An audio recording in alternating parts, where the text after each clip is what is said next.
I think it was a very good dialogue and a very good panel where sometimes we didn't agree that much between the different generations. But I think having this kind of healthy arguing is where the real dialogue is happening. So where we are trying to really listen to each other and to make things a bit different and to contribute to the change that we want to make.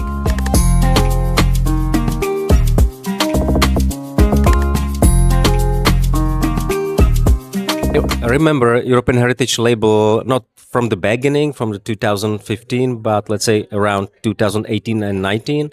And to compare this time with today, I would definitely say that it's developing in a good way, and it makes sense. It makes sense, and I think that the European Heritage Label is stronger and, let's say, more powerful than it was.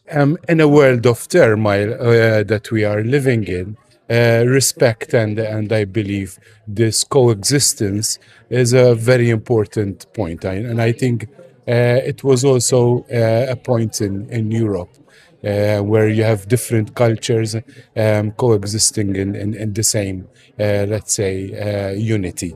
It is something that we are lacking at the moment because what is happening all around the world. So I think this is also a message of peace to all those that are actually visiting the place. And try to make people, younger people, discover the site and share their perspective about it. So I just wanted to force that thing that the label is not only a label, it's giving more tools around.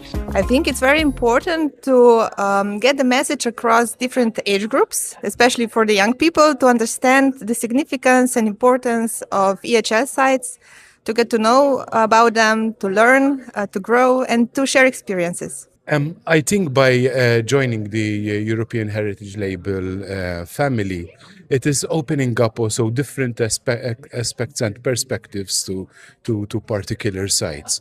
Whereas before we were looking at these sites from their conservation and cultural heritage aspect, by opening up to European Heritage Label, we are actually thinking of how it connects to the rest of the network, to the rest of Europe, and the importance of Malta also in this big family that we are living in.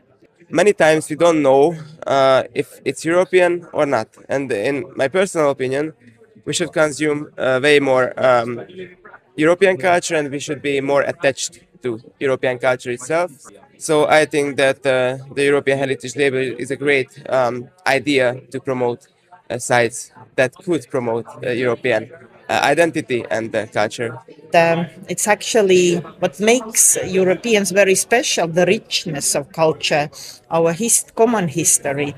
I would very much like that my children and other young people would appreciate the richness we have. It's very easy to destroy, to demolish, to use it as a propaganda against one nation's identity.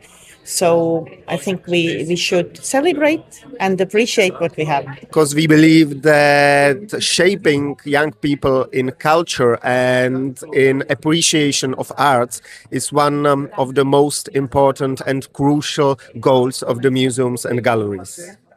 Europe has grown from a vision to a promise of a Europe of freedom and democracy, of a Europe of participation, with a rich culture and cultural treasures. There are aspects on ecological themes as well as the free speech as our side, and I think this is the values which are very important in our days.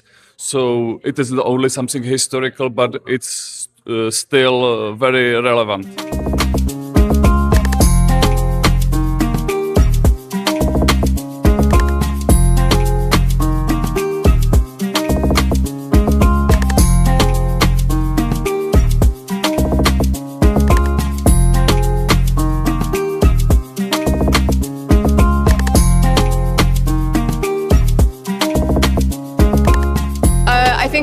was very impressive, really touching. And I heard a lot about solidarity, the sense of freedom, the sense of diversity, but also the unity of all the communities in Europe. I hope that there will be way more and more sites in the future, because this way everyone across Europe can connect somehow with Europe in their own environment, I would say. The European Heritage Label family reflects how Europe was shaped, how our society was shaped. So the new sites are another gemstones into the mosaic that European Heritage Label family creates.